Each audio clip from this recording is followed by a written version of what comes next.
ইস্তেঞ্জার আদব সম্পর্কে আজকে ইনশাআল্লাহ আমরা জানব। ইস্তেঞ্জা কাহাকে বলে প্রথমেই আমরা সেটা জেনে নিই। পায়খানা বা পেশাব করাকে ইস্তেঞ্জা বলে। ইস্তেঞ্জার কিছু আদব আছে, যে আদবগুলো আমাদের খুবই জানা প্রয়োজন। নাম্বার 1, কেবলামুখী বা কেবলাকে পিছনের দিকে দিয়ে বসিয়া পেশাব করা যাবে না। রাস্তার উপরে কিংবা কিনারায় পেশাব করা যাবে না। কোনো গর্তের ভিতরে পেশাব বা পায়খানা করা বা চন্দ্র সূর্য বরাবর বসিয়া পেশাব পায়খানা করা যাবে না।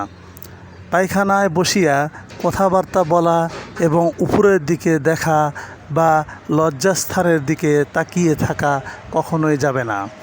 হাড় বা কয়লা বা কাগজ কাঁচ এগুলো দিয়ে ঢিলা কুলো ব্যবহার করা যাইবে না। দাঁড়াইয়া বা হাঁটিয়া পেশাব পায়খানা করা যাইবে না।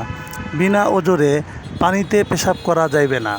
ফলদার গাছের নিচে পেশাব পায়খানা করা যাইবে না ও ছায়াদার গাছের নিচেও পায়খানা পেশাব করা কখনোই যাবে না।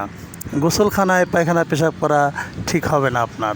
পায়খানা প্রবেশের পূর্বে দুয়া পাঠ করিতে হইবে এবং বাম পা দিয়ে প্রবেশ করিতে হইবে এবং বাহির হইবার সময় ডান পা দিয়ে বাহির হইয়া দুয়াটা পাঠ করিতে হইবে। এইভাবে নিম্নোক্ত ইস্তেঞ্জার আদবটি আমরা যদি মানিয়া চলিতে পারি, তাহলে অবশ্যই সাইয়েদনা মুহাম্মদ রাসূলুল্লাহ সাল্লাল্লাহু আলাইহি সাল্লামের আদবের সাথে আমাদের আদব মিলে যাবে। আশা করব ইনশাআল্লাহ আমরা সবাই চেষ্টা করব এই রকমভাবে আমরা ইস্তেঞ্জার আদব মেনে চলে আমাদের ইসলামকে বোঝার তৌফিক আল্লাহ দান করুক এবং ইস্তেঞ্জার আদব মেনে আমাদের পরিচ্ছন্নতা থাকার আল্লাহ তাআলা তৌফিক দান করুক, আমিন। ভিডিওটি ভালো লাগলে চ্যানেলটি লাইক, শেয়ার, সাবস্ক্রাইব করে আমাদের পাশেই থাকুন এবং আমাদের পরিবারের সদস্য হয়ে যান। সকলকে ধন্যবাদ, আমিন।